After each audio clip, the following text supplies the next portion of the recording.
Hello, this is Chris with Phoenix Gaming. Today we're going to walk through the fight phase. We're going to start with charging, then we're going to move on to who can fight, piling in, fighting, and then finally end with making consolidation moves. After going to the RTT this past weekend, and really after doing the GT I did last month, it became apparent that I needed to do another video on this because I guess the changes haven't really caught up to everybody yet, so that way we can just get a video out, get everybody on the same page, and hopefully, educate some folks and help them play a little better with it. First off, let's start talking about charging. Eligible units may declare charges. An eligible unit is one that has enemy units within 12 inches, one that did not advance or fall back, and one that is not an aircraft unit. Obviously, there are exceptions to every rule, but this is the core rule. When you perform a charge, you pick one or more enemy units within 12 inches to be the target of the charge. They do not have to be visible. You roll 2d6 to determine your charge distance, and then each model in your unit may move up to that distance during the charge. In order to make a charge move, after you roll the dice, you must be able to end the charge move within engagement range of every enemy unit you declare to charge against, and engagement range is 1 inch. You must not move within engagement range of an enemy unit that you didn't declare a charge against. And you must maintain unit coherency. A little bit more regarding charging. If the charge fails, which means you can't end within engagement range, or you can't maintain coherency, or you can't complete the charge move, etc., you just hang out and you just sit there. That's it. You don't do anything. Your unit has declared its charge. It doesn't do anything. Otherwise, you make your charge move. When you make your charge move, each model may move a number of inches equal to your charge roll or less. It must end its charge move closer to one of the units a charge was declared against. If you can end a charge move in base-to-base contact with an enemy model, you must. However, you still must maintain coherency and every other restriction that follows a charge move. And then the final piece of that is you get to determine how to move your models. Let's hop over to a table and look at some examples. Okay, so if we look here, the blue unit, which we'll call Unit A, and the yellow unit, which we'll call Unit B. Unit A wants to charge Unit B. For all intents and purposes, we are going to say that these are 8.1 inches apart. Okay? So Unit A says, I'm going to charge Unit B. Unit A will then roll 2 dice. In order to complete this charge, Unit A needs to roll an 8 or higher on the dice, because 8 is the only way to make sure you get within an inch. If you roll a 7, you're 1.1 inches away, so you don't complete the charge roll. If you roll an 8, you're 0.1 inches away, and you do complete the charge roll. So let's say we rolled a 9. Okay, so we rolled a 9. Let's put a 9 up here so we all know. We rolled a 9-inch charge. So what would happen is now Unit A would get to determine how to move their models first. If we start with this model, we could say, okay, it's 9 inches to get to here, but if I can base, I have to. So if you can base this model here, but you cannot over here, then you are not allowed to move it down here. You have to move it up here. But what you could do is you could move this back gentleman right here first. There's nothing that says the first model has to end. It just says you have to end your charge move. So you could actually move this guy 8 inches, put him here, which could effectively move block this front guy from hitting base to base, which would now allow him to swing over there if you wanted him to. Because you can move through your own models, that allows you to move block yourself to kind of maximize your ability to maintain coherency. So you could maybe take this guy here, slap him there, and then just kind of filter everybody around him. just to make sure you can get everybody online, etc. It allows you to kind of spread your army out a little bit more if you wanted to. So again, if we took this last guy and we moved him here, and then here, and then here, and we're assuming that all these are basing except this back guy. We'll get into pile-ins later, but this would allow you to swing this dude around if you had the mobility and could maintain coherency, just to kind of maximize your ability to move. And we'll talk about why that's important later. Fight phases, a lot of times where games are won and lost once you start getting into the higher skilled players. And it's not because it's a damage dealing phase, it's because it's an extra movement phase. Between charging, the potential for movements for pile-ins, the potential for movements for consolidates, it allows you to do some things, and it will all get covered. So that's one example. Okay, so now Unit A has two targets they want to charge. They have Unit B and they have Unit C. Let me just change my pencil back to black. There we go. Unit A wants to charge Unit B and Unit C. We'll call this a 5-inch charge, and we'll call this an 8-inch charge. If you roll that same 9, you can take this here. You can take this all the way behind in here. And then you can move everybody else wherever they want to as long as you maintain coherency and end in base to base if possible. So you could theoretically move yourself in a way like by splitting this guy way over here and then maybe moving this guy here. It would allow you to maybe kind of tag this and then have to tag in between so that you can maintain coherency. Because if you break, you're not allowed to break coherency. And that's one of those where if you can't base to base because you break coherency, then you don't base to base. So understanding how you can set yourself up to maximize your ability to swing your attacks and pile-ins is where it gets important. And we're getting into more of the nuance of the game, and I'm not going to dig too much deeper into this. If you need more examples, make sure you let me know in the comments. Before we dig into the fight phase, I want to go over some important notes. Fight phase has 2 priorities now, not 3. It's fight first and normal. In both of these priority phases, the inactive player, meaning the player whose turn it is not, the inactive player determines what unit to fight with first, and then you alternate. This does mean if you charge me, let's say I have Lilith, you charge Lilith and her squad of witches, they fight first because it's your turn, right? Because you're declaring the charge. Because it's your turn, I'm the inactive player. Charging gives you fight first. Lilith has fight first. So we both fight in the fight first priority. But because I'm the inactive player, I get to pick a unit to fight with first, which means Lilith is going to do her damage before you get to swing. And that's one of those where that came up a lot during the RTT because in 9th edition, and I'm not putting anybody down, 9th edition was not the same way. So it's a big change. So I want to make sure we cover this change so that everybody's on the same page. The inactive player always picks a unit to fight first, no matter what the priority is. So if it's nobody has fight first, I'll get to pick. If we both have fight first, I'll get to pick. If you have fight first and I do not, then your fight first resolves. Then I get to pick non-fight first. Again, if you need a more in-depth explanation, let me know in the comments. But I feel like that should cover it pretty well. Another thing to remember is there is no restriction on charging anymore. If I charge one of your units, but I can pile into another unit, I'm allowed to make my attacks against that other unit now. 8th and 9th edition had a restriction where you could only make attacks against units that you charge. That is gone in 10th.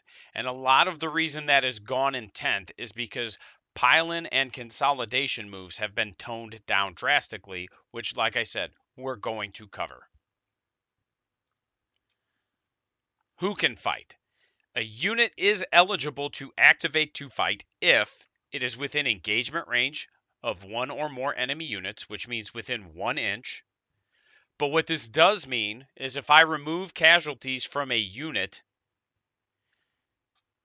and I do it in a way that pulls your unit out of engagement range, your unit's no longer eligible to fight. Obviously, if they declared a charge, they would be. But if they didn't declare a charge, I can just pull casualties in a way that takes you out of engagement range, and now you don't get to fight. And it's a good thing to keep in mind because it can limit those attacks that go against you. A unit can also fight if it made a charge move. And this means, though, that even if it's no longer in engagement range, it may still activate to fight, even though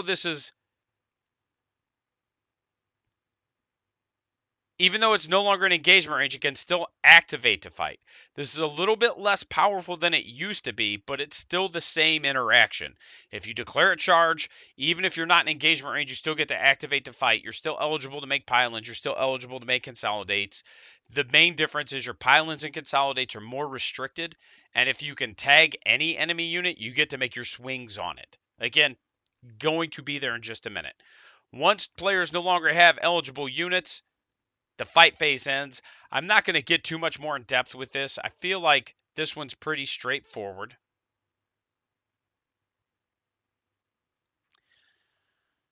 The next step is piling in. So you'll pick a unit, you'll activate them to fight. They immediately get to make pile-in moves. When you activate, you are able to make a pile-in move. This is a 3-inch move that has some restrictions and caveats.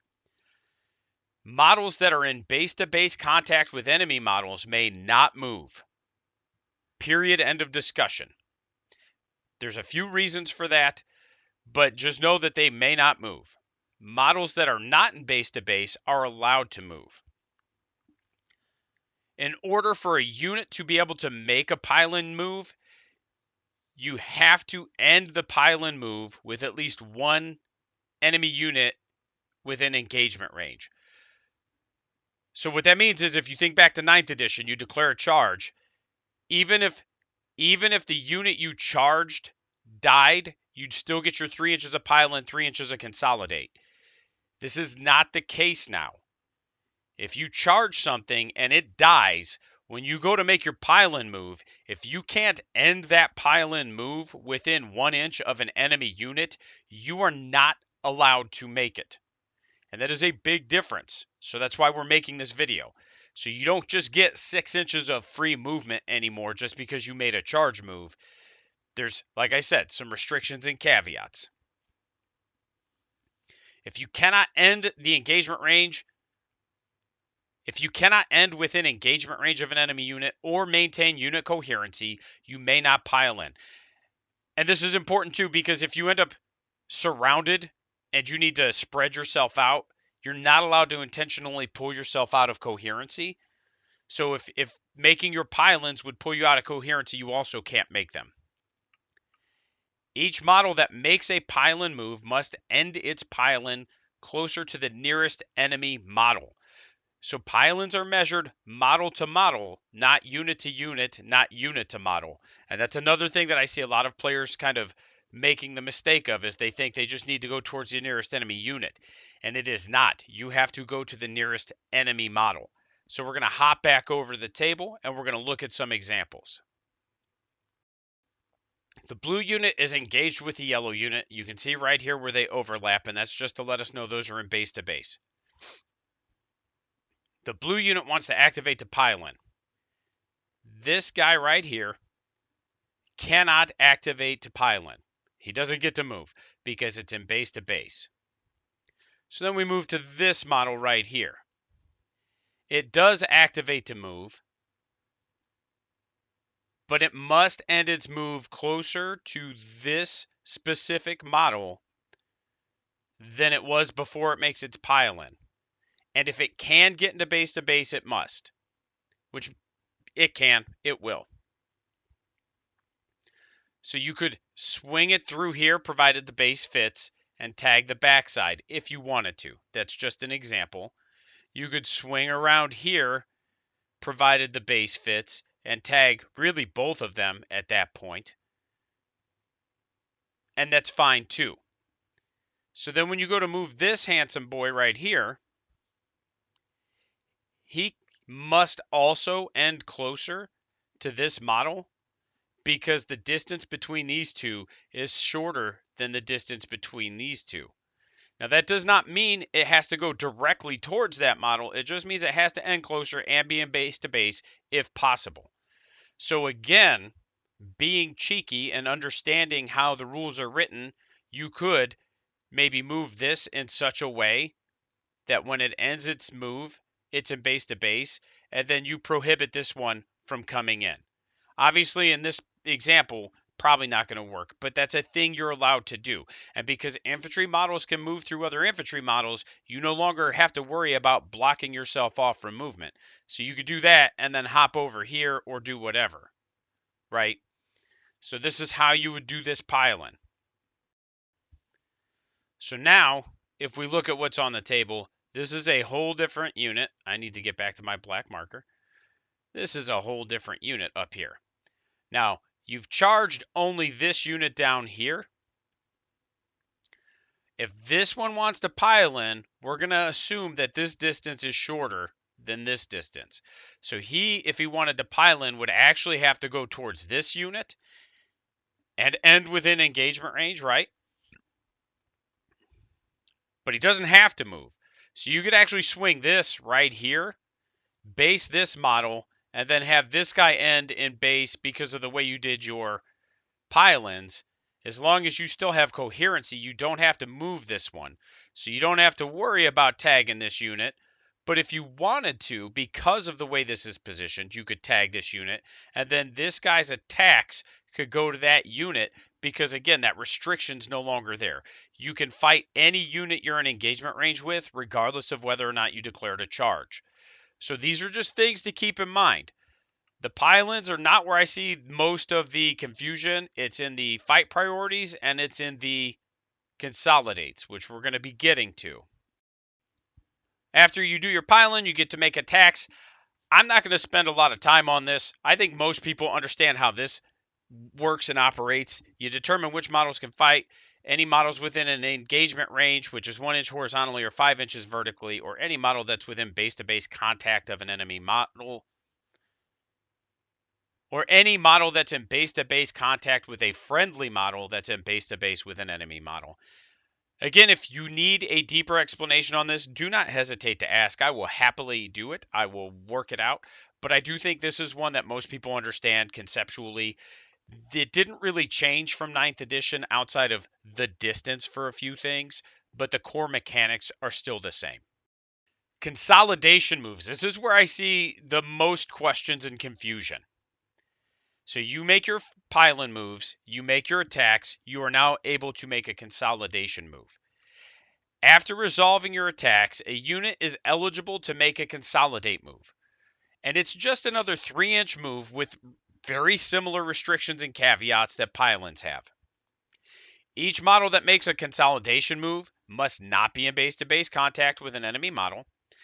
And its 3-inch move closer to the nearest enemy model, so again, so far, just like pile-ins.